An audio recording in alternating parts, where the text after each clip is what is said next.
All right, so that's why we have a pre-roll. That's why we have a cold opening, so we can check some of the technical difficulties. Now there should be sound. Let me know if you're receiving this, if you're getting this sound. That should sound pretty well. Let me know. While you're writing, I'm checking some of the comments. Yeah, I think people are picking up this. Welcome. So I would like to quote one of the favorite characters from the Marvel Cinematic Universe, Tony Stark. It's good to be back. And first of all, welcome to a new year. Welcome to second part of the first season of the live streams. We did a pretty good job on the previous year in 2020, 15 episodes. We're going to be talking about this in a moment. Some of the things that if you're first time here, we have this tradition where you introduce yourself, or you at least mention where you're coming from, so I would know the geography of my audience. Time zone wise, I made it overlap many time zones, so that's why it's great to learn where folks are coming from. And I come into you from my, I call it third New Jersey studio, because my studio was evolving over the time, and right now I would say it's a generation 3. I'm coming to you from New Jersey. We do have a very sunny weather today, so it's very nice. Let me know where you folks are coming from. I see some of the people coming from Atlanta, Georgia. That's great. Welcome. Cambridge, UK. Jonas, let me ask you something. Are you when you from Cambridge? Is there any real big deal if you Cambridge versus Oxford, or it's something that the internet has always made up? Kazakhstan, Singapore. Great. That's awesome.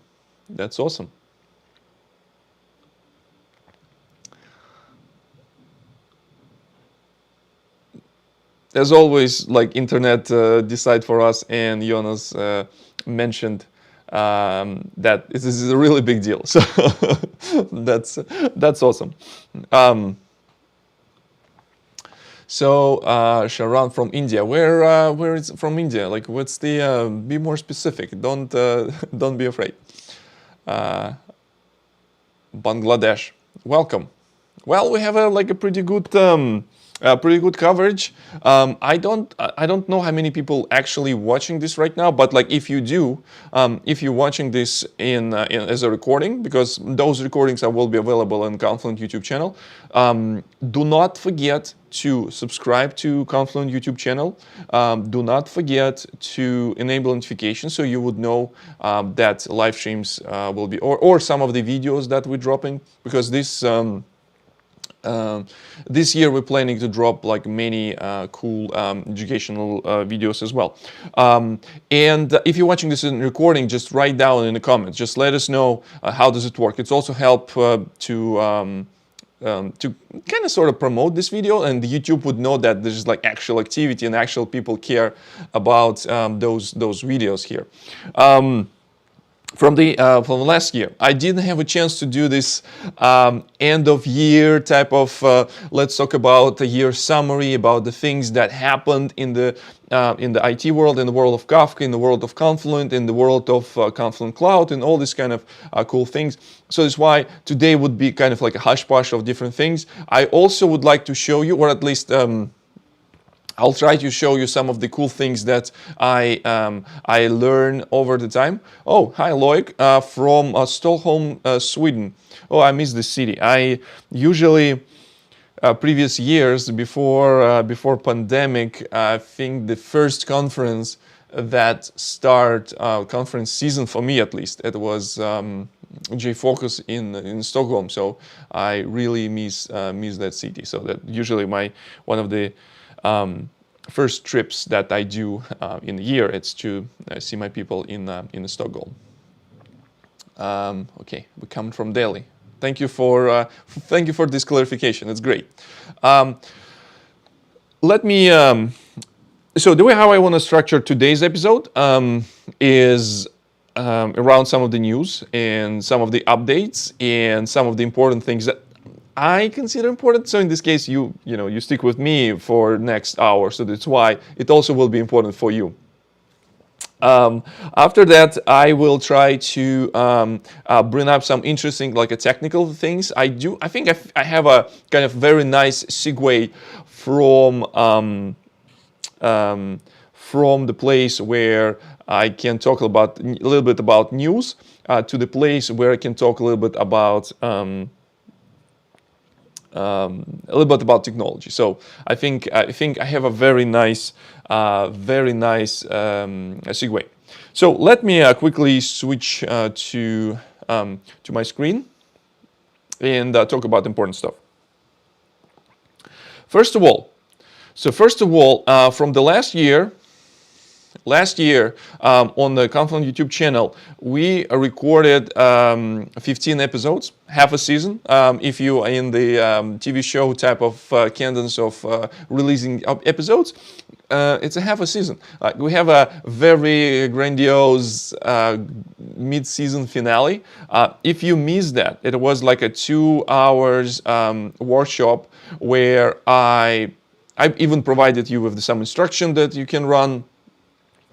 One important clarification, folks. I'm telling this during the live stream itself or during this workshop, and I do have this in my notes.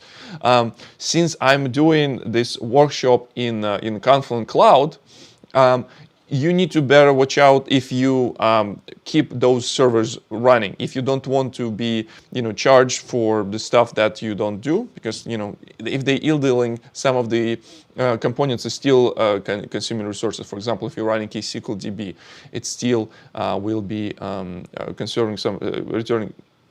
using some resources. So make sure you do that. So yeah, that's a really very well accepted the workshop.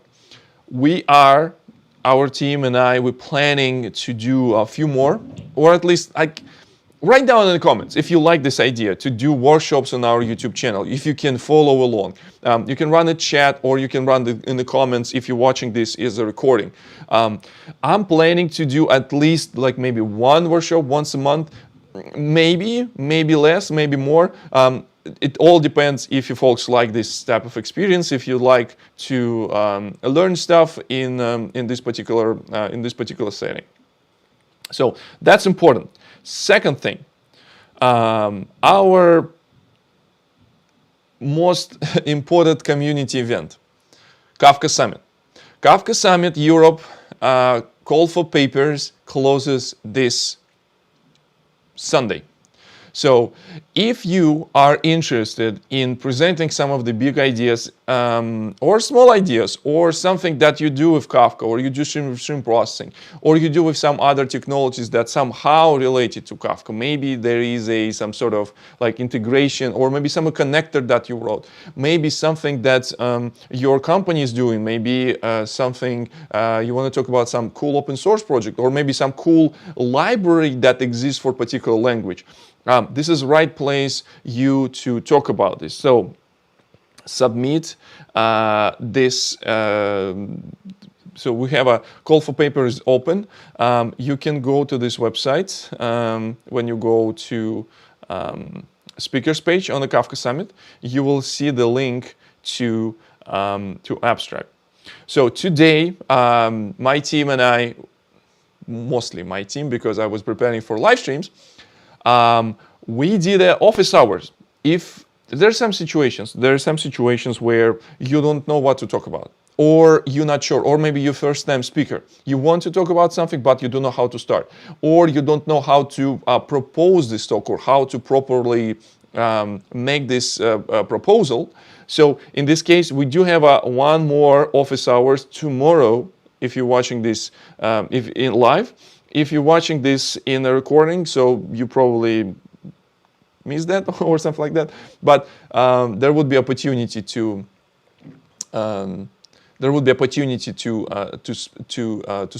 submit a talk. So check this out.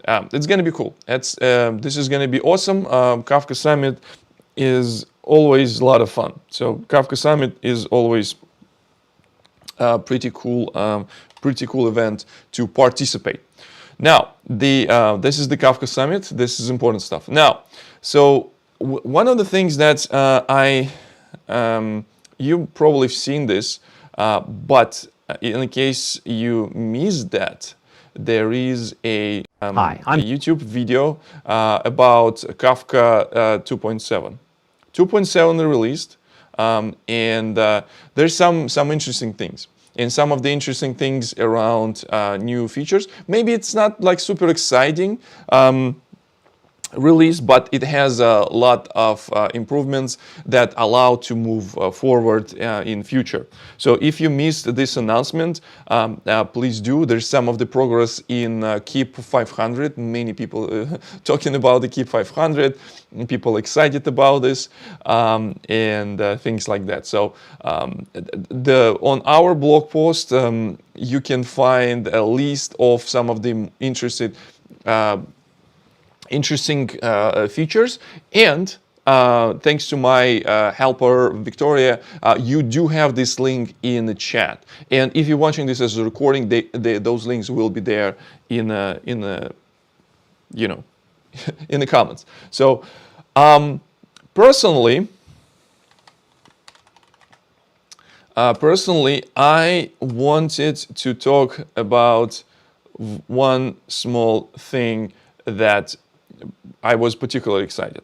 So many of you know that in this channel, in this program, in this show, I like to talk about a thing called Kafka Streams. Maybe you heard about this. Kafka Streams is a library that allows me to do some stream processing stuff that I'm showing to you. Like I did this with Spring Boot. I did this with some other frameworks. Many things will come. Many things will come because I'm planning to do more around the Kafka Streams this year. And that's why I'm always looking to some of the improvements in the Kafka Streams world. So a couple things that I am particularly excited about. So first thing, hopefully we're gonna look this day. Every time when we're talking about something around processing, people usually ask the question, how fast? When the people asking the question, how fast, meaning that people care about performance and how some of the things, or how long, or what is the duration of certain things. Now there's very interesting metric was added to this one. This metric called end-to-end latency. So end-to-end latency, and you can go and check some Jira around this. That's pretty cool. And I would like to show you something. I would like to show you some quick example around this end-to-end latency thingy. Now, so the way how it works, I would like to show you some of the processor. If you were participating in some of the live streams that I did before, specifically my first live stream workshop where I was talking about deploying Spring Boot application with Kafka and the Confluent Cloud, I introduced this use case about transaction processing. And this use case was just like receiving some transactions, process those transactions using Kafka Streams, and after that, if it's successfully processed, it goes in topic 1. If it's not successfully processed, it goes in the topic 2. In order to activate this metric, so first of all, I love open source, and so that's why like there's some very cool feature that came in, but it looks like there's not much documentation. This is where you can contribute if you would like to add some documentation about enabling this feature. So the way how I was taught to learn about this feature is go and read some code. Spoke with some of my colleagues and say, hey, yeah, just like go read in this PR. Since this metric adds a trace level metric, there's multiple layers of this levels of this metrics, and you can changes. And if you put this property called metrics recording level config, essentially it's a metrics dot something metrics dot recording dot level. So this is our guy. Metrics.recording.level. So this metric, this property will control what would be level of stuff. And I need to use trace. So make sure you're updating your libraries because this trace is something that was introduced in 2.7. It wasn't there before. There is a as you can see, it's a Kafka clients thing. Let me download some sources. Let's take a look on this one. Let's do it one more time. Yeah, so that was available. It was not available before. Before it was just info and debug. Trace level was added in this PR.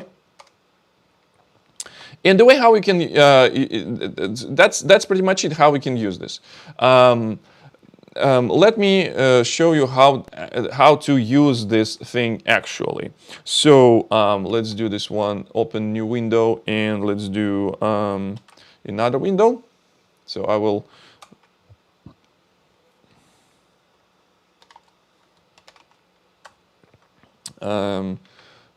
first of all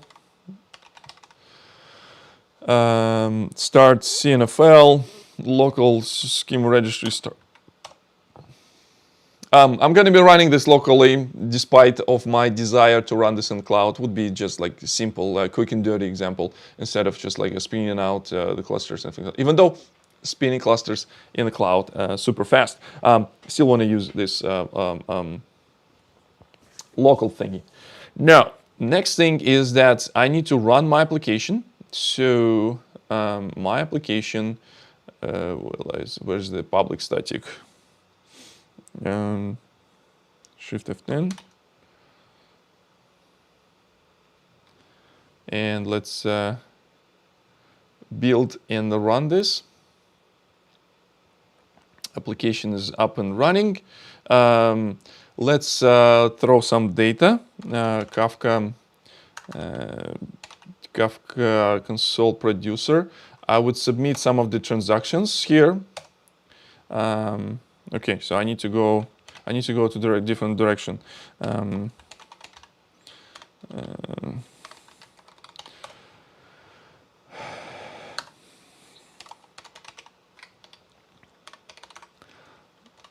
Okay, we go into, well, it's not K, it's Z, of course. And we go in chapter 12, 1, 2.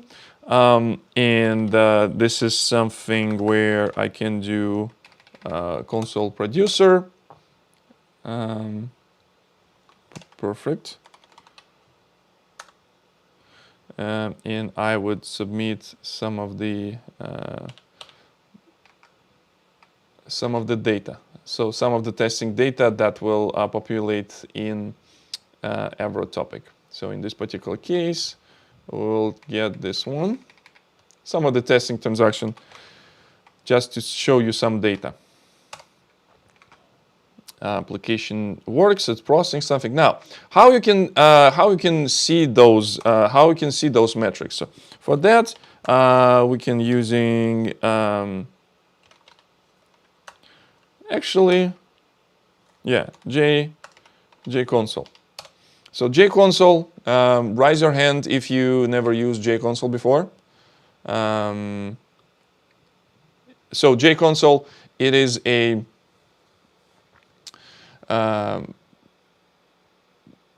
tool that allows you to interact with Java process. So in this particular case, I want to interact with my application that processing this data. And now, yes, I'm okay with unsecured connection, and we connect. So now, in order to get access to those metrics, in order to get to see those, I go to mbeans. And now I can see all these metrics. There's some metrics that come in from different frameworks in this JVM. But there's something that we would be interested in this application. In my particular case, the Kafka producer and the Kafka consumer that has like all these kind of things.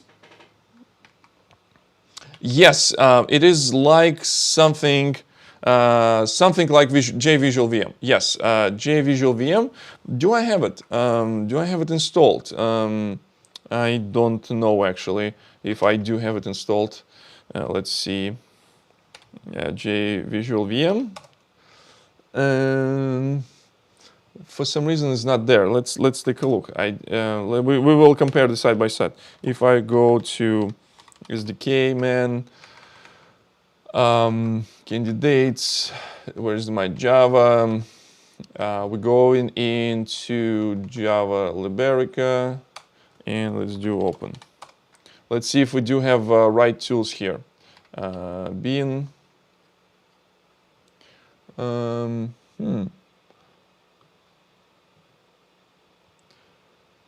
And I don't see it here. I don't see even JConsole. So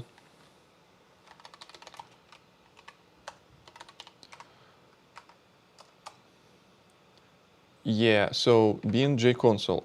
We're going into Bean, and I'll do Java JDeps, JI. Yeah, JConsole. So for some reason I need to install this. So I don't. Yeah, so JConsole is usually available everywhere. But anyways, yes, JVisual is also a cool tool. You can use this to do so. Now there's a metrics for Kafka Streams.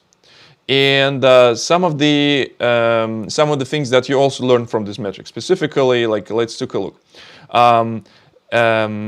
Let's start with this one, for example. So essentially, it has some metrics around the overall application stuff. For example, what's the version of library using? We're using version. Where's the 2.7.0, and those all cool things. Now, in my metric that I'm actually interested in, I need to look deeper inside a processor nodes of this one. So if you watched. I need to go deeper into processor nodes. Now, the things that I didn't show you, here, is that this is like the metrics that is related to application. There is a version. There is a current state of application. This is for some reason, unavailable, but this state should show something like running or something like that, because that's the current state. That's interesting. I don't know why it doesn't show me. Now, the thing that I wanted to show you is end-to-end latency metric, which comes here. And say we do have one of the nodes. And one of the nodes here that we can learn from topology. How I can show you topology, for example. Let me do this one. If I'll do transaction processor, we have a topology. I can do topology.describe to string, and I can do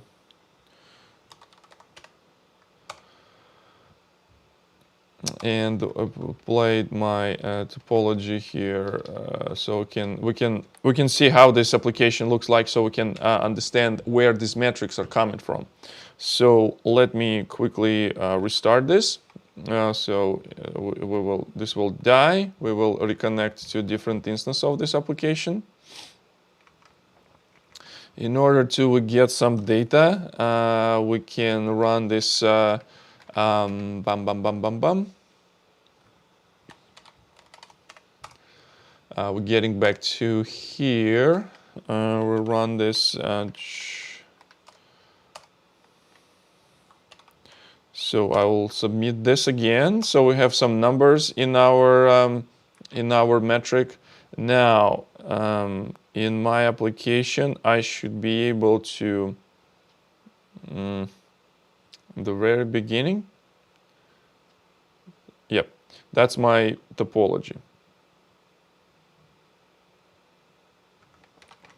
And as many of you know, that there is a Kafka Streams topology visualizer. That's pretty cool tool that you can use to visualize your topology. In this particular case, we'll do this. So that's very simple topology. Data came into application. There would be some of the mapping. After that, there would be transformer that stores some of the data into store, and after that, the results will go into either successful or failed transaction. So if we would be interested in, say, flow from this, say I can do transaction request, and I want to see how this will land into transaction success topic. So in this case, I can see how fast I can read from the source. So in this case, it's going to be Kafka Streams source. Let me get back this application one more time. Where is it? Okay, how we can do this refresh? So connect, new connection. And yep, that's my app. Unsecured. Going back to mbeans. We're going into streams, and now there is a processor node metrics. There's a task metrics. Let's do this one. So as you remember from my previous live streams, you can go and watch those. I was talking about how the Kafka Streams application happened to scale, and for each partition, for each input partition, there will be created a task that will be getting the messages from particular partition. So in this case, there would be some of the metrics that would be related to particular task that's running, meaning that like one unit of work that will be reading data from particular partition. And one of the things that we can see here, I don't see if we have end-to-end metrics here for particular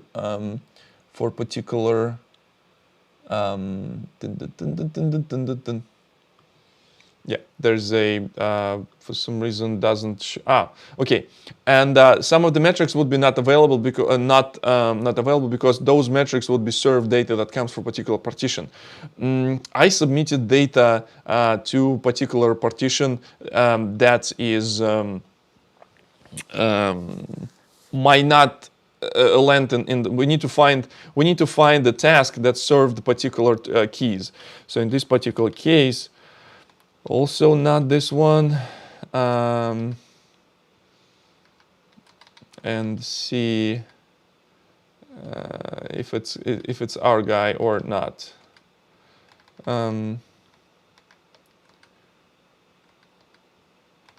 looks like it's our guy, but it doesn't show me some of these metrics. So like a process total 7 messages. 7. 1 message, maybe. Yeah, that's maybe it's sounds like a right metric to look at. Another thing, but like I want to see for the processor node for each individual, say what was said, like the task number 4. Not number 4. What was the No, not this one. Not this one. Where is it?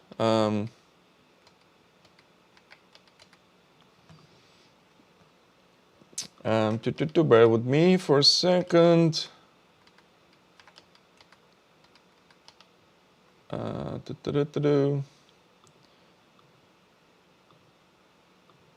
Where is it?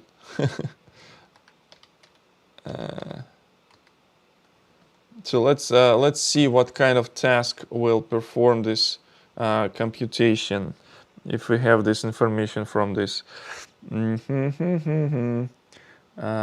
So we have only 2 keys, not a great variety of keys. So let's see. Restore to run, tasks, task, test, no committed partition to transaction request. How I can tell in which topic they will land? Let's take a look once again, because I was definitely seeing those.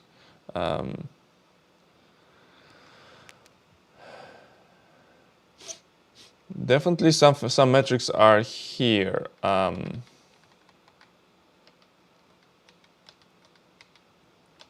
Let's take a look one more time. Maybe I missed something. Sync node source 0. Sync. I should have used some of the data generator that will push some of the data like very heavily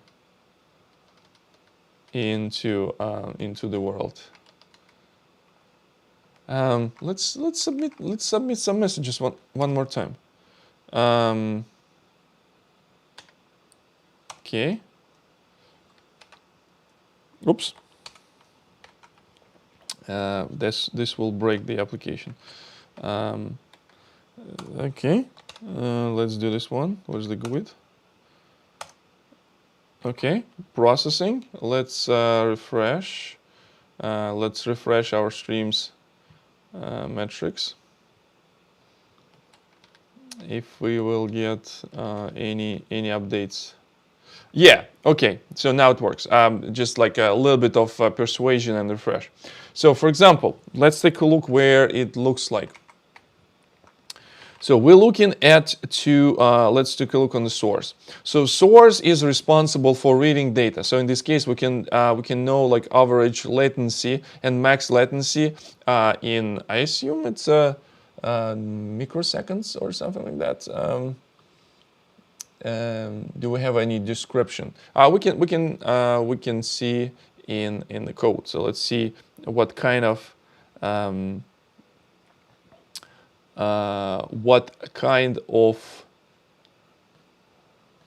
because it's like too high latency in if it's like milliseconds or something like that.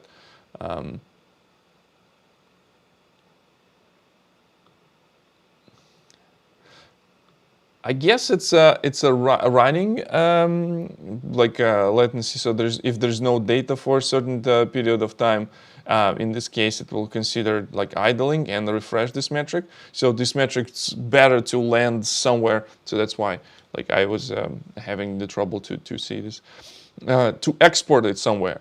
For example, exported this to Prometheus or something like that, and like have a trend to watch this one. I remember if it's like JVisual VM can do this trend, so I can like look particular metric. Can I? Let's see if I have a plugin for that. That allows me to install plugins, and I'll do marketplace. It's a visual VM launcher. Okay, so I will get this one.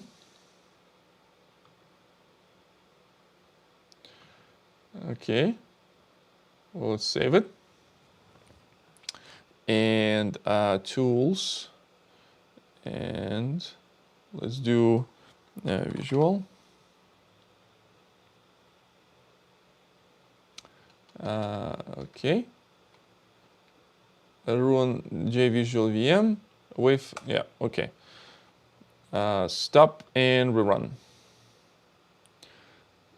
Need to install this. So next time. Next time I will go and reinstall this. But now you have it. So you do have this metric that allows you to get end-to-end latency for a particular processing node. So was it useful for anyone? Like, write down in the comments. I think it's a great tool that you can add.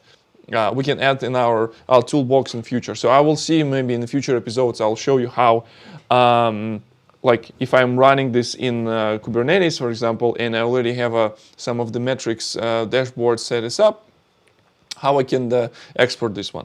But like quick and dirty, I play around this. I will continue look into this one, but I think it's pretty cool. So trace level for end-to-end latency metrics implemented by Sophie. Need to say a huge thanks for this type of feature. It's great. It's we just need to find a ways how to collect this and see the trend and all this stuff. So that would be pretty useful. Now, where we stand, folks. How are we doing? How are we doing here? Yeah, there's some of the questions. Yes, this is something that was introduced in the Kafka 2.7, Kafka Streams 2.7. And yeah, you need to use latest and greatest. I haven't tried this with Spring though, because it requires me to have a snapshot library of some of the Spring Kafka integration, but it's just the fresh off the press. So yeah. Maybe not all frameworks catch up with the with this updated version, but that's something that I've seen. Actually, you know what? There's another very good thing that's available in this. Something around. There's another one. So another metrics. If you are the type of person that enjoys these metrics. Enjoys doing, let's see if I can show you this on the screen. Okay. Nope, doesn't show me for some reason. So RocksDB memory consumption metric. So let's take a look on this one. That's got to be good. So where is this? Sorry. So we're looking into Kafka 9924. 9924 added this metric consumption, and actually it is a keep. It is a keep, which means that it was a kind of big deal. So keep 607, add metrics to Kafka Streams to report properties of RocksDB. It was there for a while, but memory consumption, there was something new, I guess. Memory. Yeah, that was resolved. And what's the metric says for this one?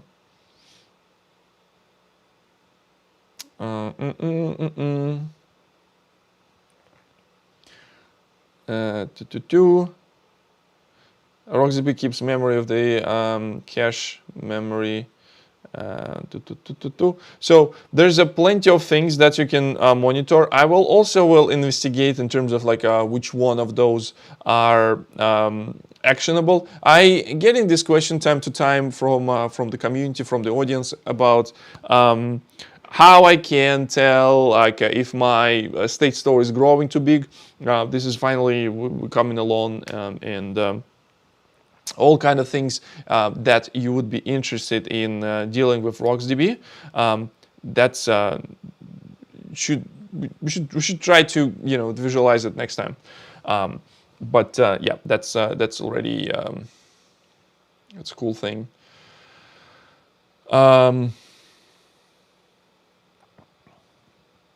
So there is a memory util that I believe is something that used to retrieve this information from RocksDB, and there's a memory usage something.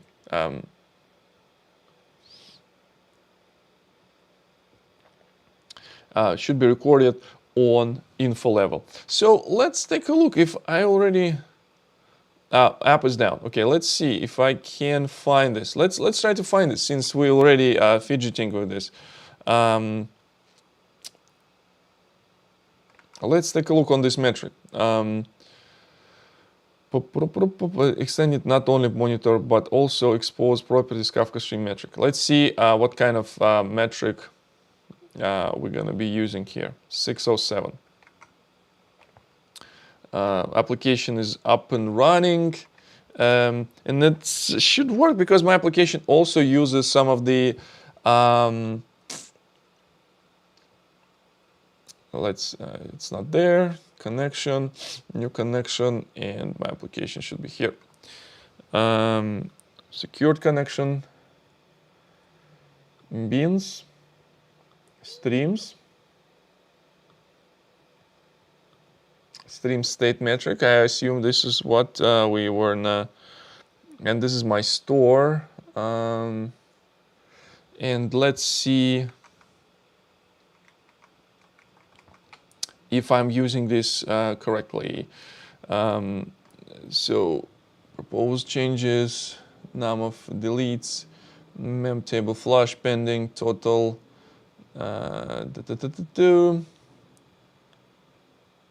Okay, estimate number of keys. Number of total keys in archive unflushed immutable mem store segment. Not something that we would be interested in. Let's see, store level. Yes, we found this in the store level. That's what I said. Because the only component of this application is a fund store that will store, like when we process transaction. Let's do this one more time. Boom.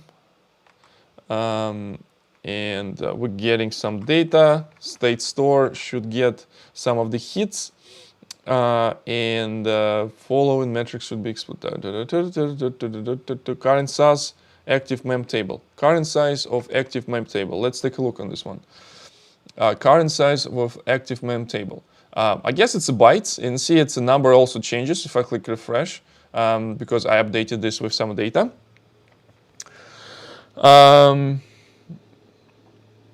Yeah, so this metric also, you can take a look.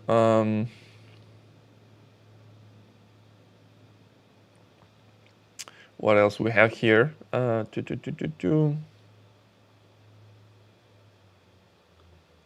Put latency average microsecond.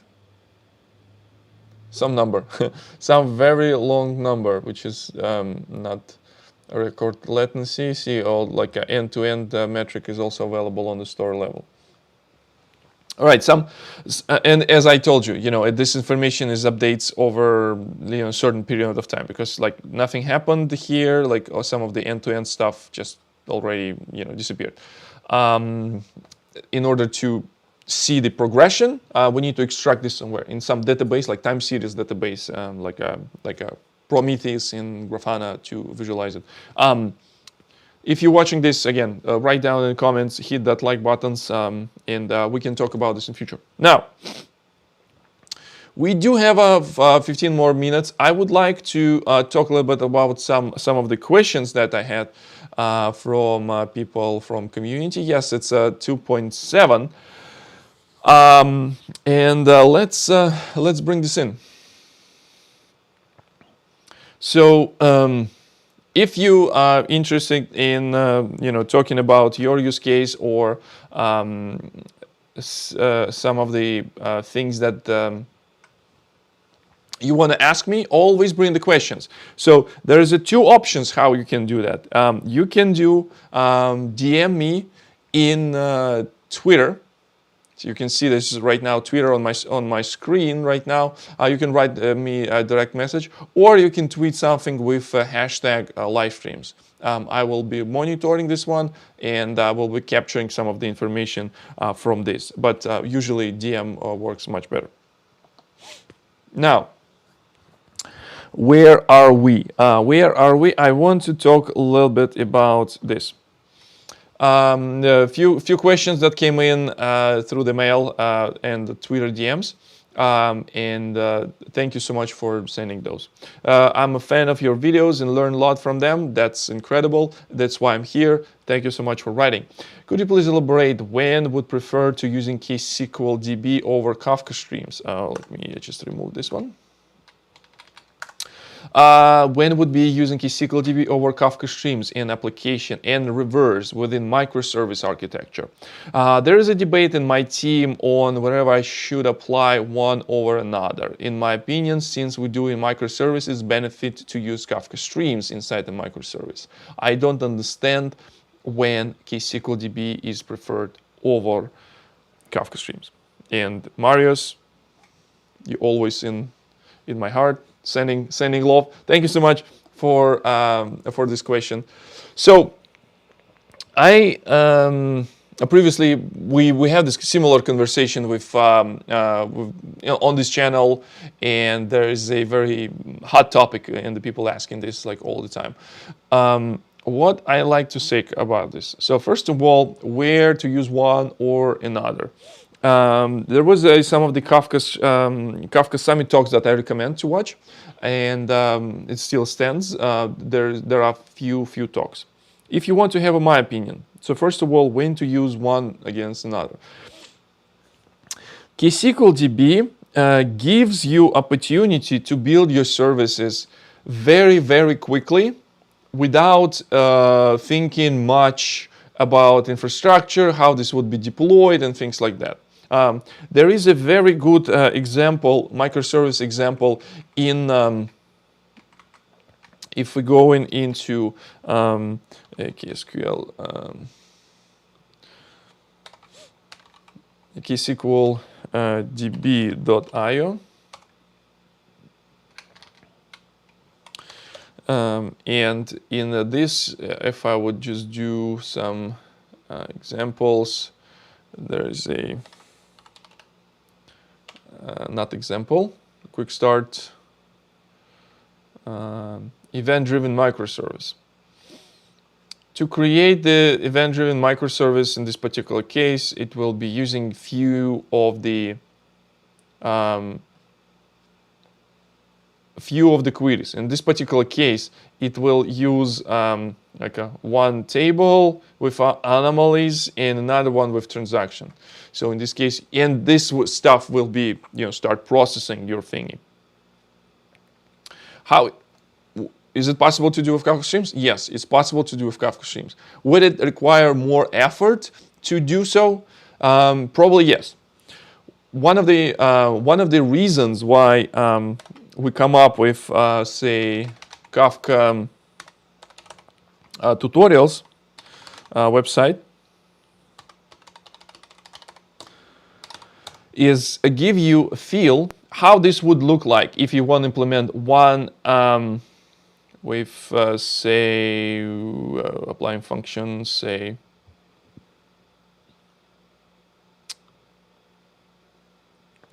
not this one. I want to have a convert serialization format. So in the Kafka tutorials website, we actually give you idea what it will cost from perspective of time, from perspective of some of the usage, what it will cost to you as a developer to implement something with Kafka Streams and ksqlDB. So for example, this very common use case where you need to change a serialization format of certain messages, and how you can do this with Kafka Streams. In Kafka Streams, you need to get the libraries that will deal with one format and deal with another format, and after that, you bring this the build tool, you build your application. You build some other things. In this particular case, I'm using Avro and the protobuf, so two libraries should be there as well. My topology is not that difficult. My topology is pretty simple here. My topology is just like get one, and after that, extract, deserialize it, and turn it into something that my application would understand. And after that, turn it into a different format that another library will understand. So it's not that difficult. right? So it's something that any Java developer should be able to do fairly quickly. However, if I will show you something that can be done with ksqlDB,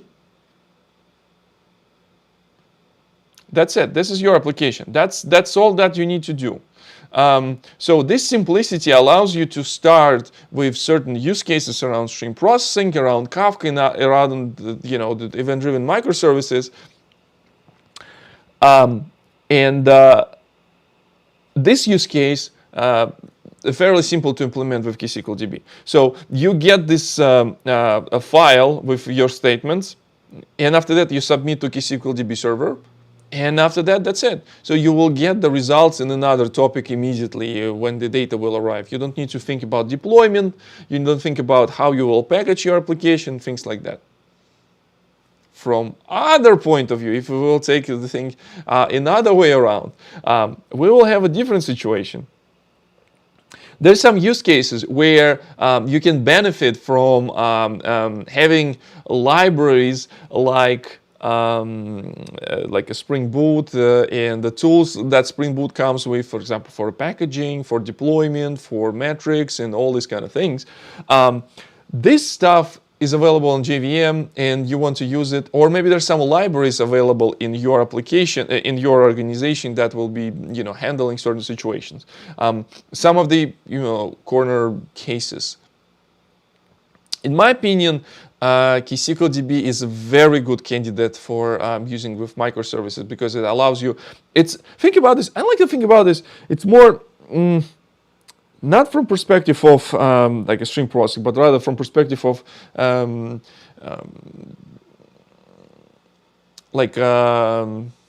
function as a service. You define your data flow using SQL, and after that, your application will be running. Whereas you need to take into consideration many things. So the answer to this question would check this out, the Kafka tutorials. And in Kafka tutorials, you will definitely understand level of complexity that you need to go through when you implement a certain use case using ksqlDB, or you implementing certain use case using Kafka Streams. Also, there's some features that are available in Kafka Streams, not yet available in ksqlDB. But team who work on ksqlDB, they're catching up very quickly with the adding features. And there's like open process clips, which is ksql language improvement proposal, something like that, where you can, similar to Kafka, keeps enhancement proposal. So my answer is here, just like Kafka tutorials help you to decide.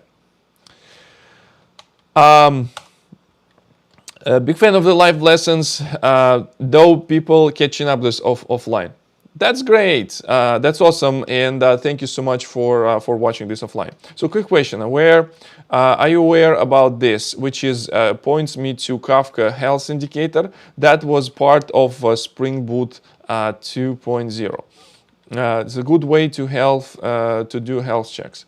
Okay, so let's take a look on this. What it gives us. So that's Kafka Health Indicator that allows to submit those metrics through this. So Spring comes with the framework called Actuator, and Actuator allows to get access to certain cool information that's available out of the box. I think this looks very cool, and I think it will require some